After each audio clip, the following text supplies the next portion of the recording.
Karmani evate adhikaraha.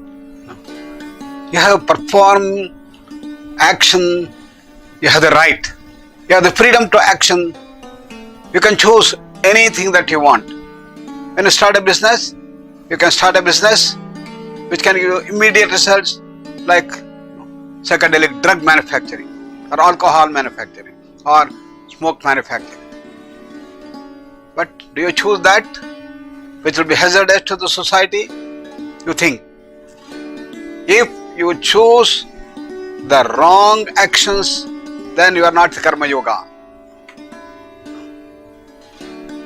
And once you start the action, you may plan everything very well.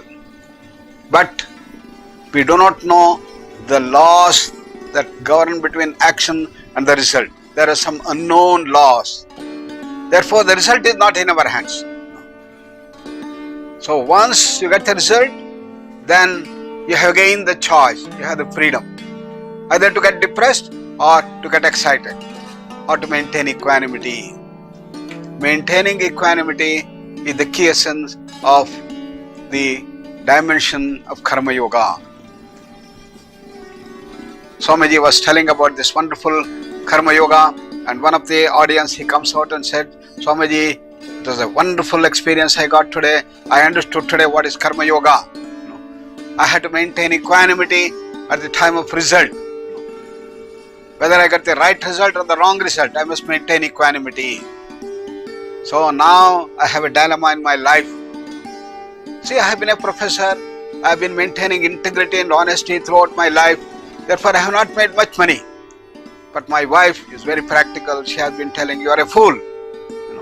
What is the use of all your doctorate and then big laurels and then this thing? Now you are going to retire in another few months and you don't have even a good house to stay and you don't have enough money and the pension that you get is very small. So what is the use? Look at our neighbor. He is hardly an SSLC and he had made millions and he has become so rich. His bank balance is several millions and millions of rupees. And now he has packed gold briquettes in his house,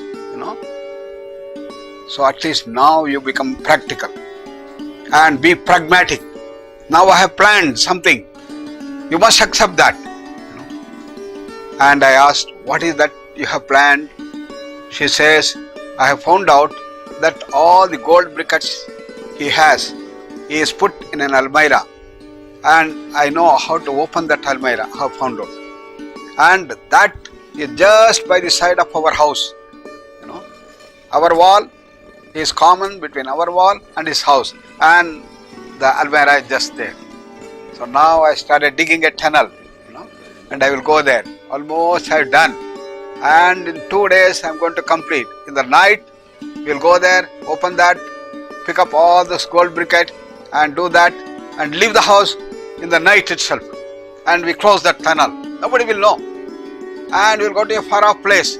I planned we will go to Calcutta and stay there. And now Swamiji, now having heard your Karma Yoga lectures, now I know what can happen. When we go, we may be caught and we may be behind bars and we may have a lot of punishment. This one. Another is, we are not caught, we go there and we lead a life of richness and comfort as my wife wants. So in both the cases, now I have determined I am going to maintain equanimity. Whether I am prison or whether I am good, comfortable life, I will maintain equanimity. What do you say, Swamiji? Then am I a Karma Yogi? Swamiji laughs at him and says, now what are the first criteria? When you start your action, what did I say? It should be sattvic action. Is it sattvic action? Is the right action? Is the good action that you have done? Chori kar rahe ho? You are stealing. Is it the right action? This is the first eligibility criteria. To do the right action, to do the good action is the eligibility criteria to become a Karma Yogi. Without that you cannot be. Then the sufficient condition is maintaining equanimity. Otherwise every terrorist who maintains a little objectivity also will become a Karma Yogi. Wrong, sir. No. So this is the secret of Karma Yoga, he says. That is one dimension. Start reducing the attachment. So, maintaining equanimity can happen when you reduce the attachment. How to reduce the attachment? Performing all actions in the form of a duty. Instead of being propelled to action by attachment to fruits of action, you perform that as a duty. It is my duty to perform action. Then the attachment starts reducing. So, in the performance of a duty also, some attachment may come. Then it may cause results. For example, the person was asked to bomb Hiroshima in the Second World War. And the pilot who was piloting the aircraft is now full of confusion. What a horrible act I am doing. When the atomic bomb comes down, the millions of people will be, burnt up. And women, everybody will be there, and the hazards of radiation, everything coming into mind. What a treacherous act I am doing. What a treacherous act I am doing. And goes mechanically, puts the bomb, and all that he sees, everything is getting burnt up. The radiation hazard. He comes back mechanically, puts the aircraft in the place, and now is totally confused, and he lands up in a psychiatric home. Why did this happen? He should have done it as a duty. It is not his responsibility for the results. Somebody else, the command chief, the prime minister, the president, responsible. But he took on himself the role that I am the doer, and he got attached to that, and I am the person who is causing the problem. So, the attachment, he is violating his sense of duty. In duty, he must just do the action without any attachment, but he got attached. As a result, he ended up becoming madman. For several years, he was under that treatment thing.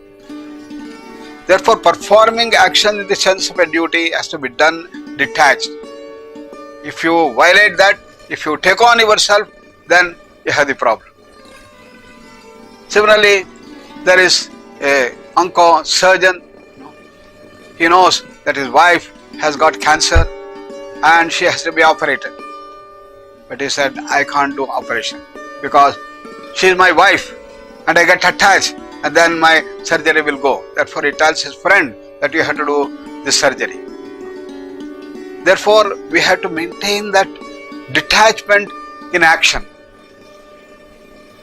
That is the key essence of Karma Yoga. But greater the attachment you have, greater the misery you have. That is the dimension. And once you perform duty in its pure sense, then it can bring tremendous amount of results. In Mahabharata, there is an interesting incident. A great yoga expert, great tapasvi, Rishi, he goes and starts doing the tapas. He was doing tapas for several months. And that morning when he completed his meditation, opened his eyes and looked up, a bird which was there just came down burning out. And why? Now I have got that siddhi. Just looking at the bird got burned. A great siddhi has come because of his tapas. He becomes very proud. And as usual, he goes to the house next door and he has to beg for his food. That was the condition. But this time, when he is asking the wife there, Bhavati, Bhikshan Dehi, you can see the change in his voice. Every day, in all humility, Bhavati, Bhikshan Dehi, Bhikshan Dehi. But now today he has become a great tapasya, a great siddha. And the wife says, please wait. I am taking care of my husband. I am just giving food. I will come back in a few minutes. Please wait. This fellow is waiting 2 minutes, 5 minutes, 6 minutes, and he is getting more and more angry. And he shouts again, Bhavati, Bhikshan Dehi. And if he said the third time, then he has to go away some other place. And he was about to say the third, And then she start bringing the arms and he looks at her. Then she says, I am not that bird which got burned from your eyes. And the fellow is floored. Nobody was there when the bird got burnt. How does you know? How do you know that this happened? Oh, you want to know the secret? Okay, go and meet the Dharmavyada in the next village. He will tell you all the secret. Then he start coming to find out who is that Dharmavyada. He thought he must be a great yoga master, a great spiritual saint, a great Rishi, great Maharshi should be, and such as everywhere, here and there, here and there. Nobody knows that Dharmavyada, who is that. Finally somebody says, oh, are you talking about that butcher who is there in the Dharmavyada? So he goes there. And when he goes there, Dharmavyada is sitting in the butcher shop, and as soon as he starts coming, he says, please come, you have been sent by that lady, the wife, isn't it? Please come here. There were no mobile, there were no telephone connections at that time. How did he know? And already he is bewildered. Then he comes and sits, please sit down here. And he is saying how he is doing his action, everything done in the sense of the duty, with full accuracy and with no detachment. A small girl comes and brings the list of things to be bought, and he puts all these things and nicely packaged and takes everything done the duty way with total detachment, with total accuracy, efficiency, and he is just observing all these things. Then he takes him to his house and says, please be seated, I will take care of you. First I have to take care of my parents. Matradevo bhava, Piturdevo bhava. He goes, gives them the nice bath and feeds them, and after that it's over. The next step is Athithi Devo bhava. Now please let me know what you want. Please come and have food. Then he understands how performing the duty itself can raise you to such great heights of great siddhis. This is what is going to happen. In detachment, there is the flowering up of the personality, and the siddhis can start coming up, and they reach great heights. We had the persons who do their duty with utmost clarity, purity, and dedication and commitment. They get into such great heights. That is the Pativratas. The great Pativratas that have been mentioned, who took care of their husbands with such great duty sense, with all the accuracy, commitment and dedication, they become so full of power with all the supernatural powers they could get. And that is the beauty of Karma Yoga. So duty alone can raise you to the higher heights of Karma Yoga. Why? There is detachment. So in detachment is the key essence of growth that comes up. How to incorporate this thing? Krishna gives the 3 secrets of doing that. Number 1, you must know what is good action, what is bad action. That alone will not suffice. You must know what is non-action. Karmano hyapi bodhavyam bodhavyam cha vikarmanaha akarmanascha bodhavyam gahana karmano gatihi. Secret number 1 is, see, our life is not only with action. There is non-action also. Probably when you look at the whole life from your birth to the death, 50% of the time is spent in non-action. Hey, how? I'm very active. How do you say 50% non-action? What about sleep, sir? Right from childhood, how much we are sleeping, take the entire thing. Probably 50% in non-action, not doing the action. But still we think that action is the supreme and everything is dependent on action. Krishna said, don't do this mistake. Akarma is very important. Imagine if you don't have good sleep in the night, how miserable you will be there throughout the day.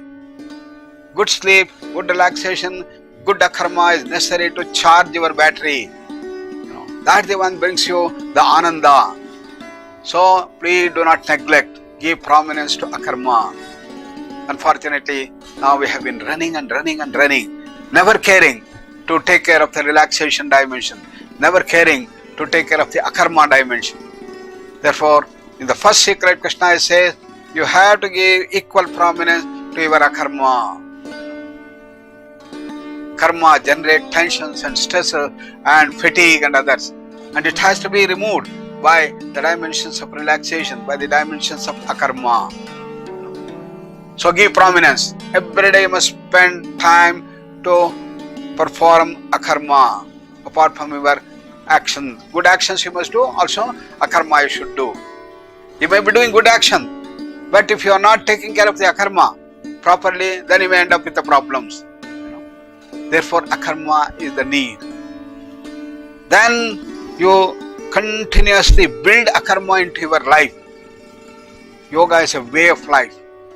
How to build that? Yogastha kuru karmani sangam tyaktva dhananjaya siddhya siddhyo samo bhutva samatvam yoga uchyate. Said that attune to your akarma, do all your action. Karmani akarmaya pashyet. One who sees non-action in action. While doing action, you must always be in that non-action. How is it ever possible? Either you are doing action or you are not doing action. But here Krishna is telling, one who sees non-action in action is a wise man, you are telling. So there is a very strong critic in United Kingdom. He wrote a very strong critic saying this Bhagavad Gita is a bundle of nonsense. Why? Look at this shloka. Either you are doing action or not doing action. And Krishna is telling, Bhagavad Gita is telling, a person who sees non-action in action is the wise man. How is it possible? So rebutting this criticism in India, there's a great scholar, he wrote, it is because of such verses Bhagavad Gita is great. Otherwise it's very common. What is that secret? This is a very special way of doing the action. I call it as dual mode operation. So we have our action going on.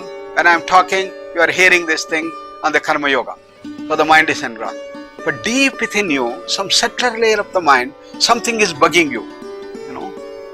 I had admitted my mother to the hospital and tomorrow is going to be the surgery. What is going to happen? What is going to happen? Something deep within you is bugging you. Similarly, you had a conflict with your wife. What has happened to that? What has happened to that? And you have invested some money somewhere else. And what is happening to that? Something deep is going on in your subtler layers of the mind. And outside you are doing activities. So we are all familiar with this thing.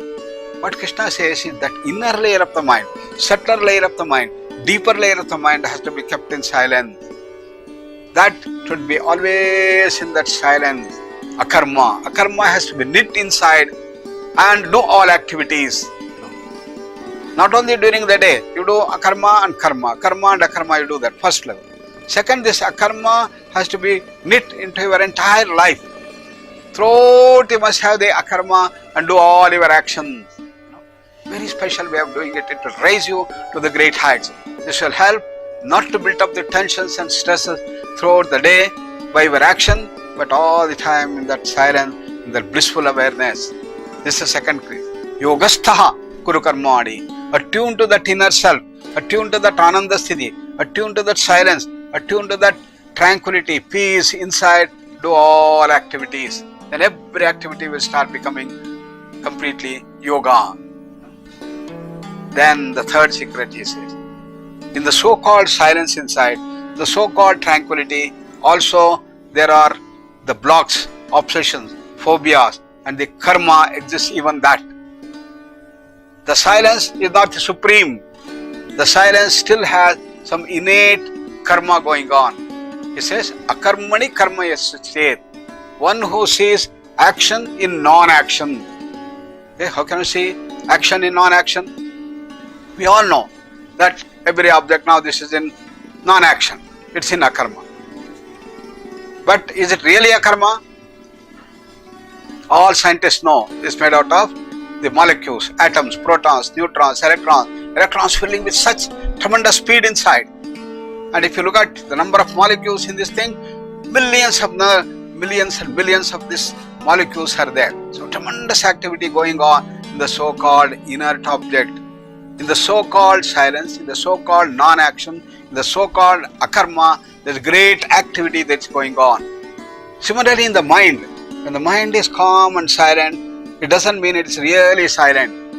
there is some innate, inbuilt action that is going on, and that is called as the obsessions, phobias and blocks, obsessions, granthis. Sakashayam vijanayat. Mandukya Karika says that is the dirt that has to be cleansed as well. So that karma has to be removed. That also in the form of three gunas, tamas, rajas and sattva. And all those things have to be cleansed in the deeper layers of the mind. And once you get that thing, you become the master of the entire thing. Therefore, three secrets Krishna gives. First, find out and give importance to akarma. Life is with karma and akarma. Akarma has to be given prominence. Then the second says, this akarma has to be knit into our entire life, all the time in the inner silence through action. And the third is that the so-called silence also, this karma which has to be vanquished, which has to be purified, which has to be developed. Then you become the master of masters and you reach all the great of the dimensions. Hanuman was such a great karma yogi, was a bhakta all the time inside, and he had all the powers, all the siddhis will start coming. Krishna Bhagavan is an embodiment of such wonderful power of the highest level, and that is the dimension that it talks about. Therefore, once you reach that mastery over karma yoga, and that takes you to the ultimate goal of moksha, ultimate goal. Just like all rivers enter into the ocean and become one with the ocean. Apuryamanam machala pratishtam samudram apaha pravishanti advat tadvat kamaha yam pravishanti sarve sashantim apnoti na kamakami. So that the karma yoga merges with its totality and becomes one with that all pervasive pure silence. And that is the end of the story of karma yoga. So we start off with our karma yoga, understanding ourselves, how we do our action, propelled by tamas, rajas and sattva. And then we have to see that tamas is shattered, rajas is controlled and sattva is promoted. And day by day sattva starts coming up. Then you have to resolve the conflicts. For that you must understand that all the three gunas have the bondage of sangha, attachment. Therefore you must learn how to do actions without attachment. That's the key essence of karma yoga. Karmaneva te adhikaraha ma phaleshu kadachana. Perform all actions in the form of duty. And once you start doing actions in the form of a duty, attachment start reducing. Because greater the attachment, greater the misery, greater the tension, greater the stress. Therefore you have to reduce the attachment. And how to reduce the attachment? So you understand the akarma dimension. And akarma and karma are knit in our life. Therefore you have to give prominence to akarma, the non-action aspect. That is the detachment aspect of it. And then continuously should be in the stream of non-attachment and doing the action. Yogastaha kuru karmani. And ultimately even that karma has to be cleansed to deeper and deeper levels and reach the highest stage. That's the master karma yogi. And such is the great people who lived in our country, who embellished our country with such great knowledge base, such power and so on. And they are the dharmakarthas. And let us grow ourselves into this karma yoga, starting off to become good human beings, sattvic human beings, by sharing and giving more and more. And that can build ideal social order that we have in India. Thank you all very much. Dhanyavad.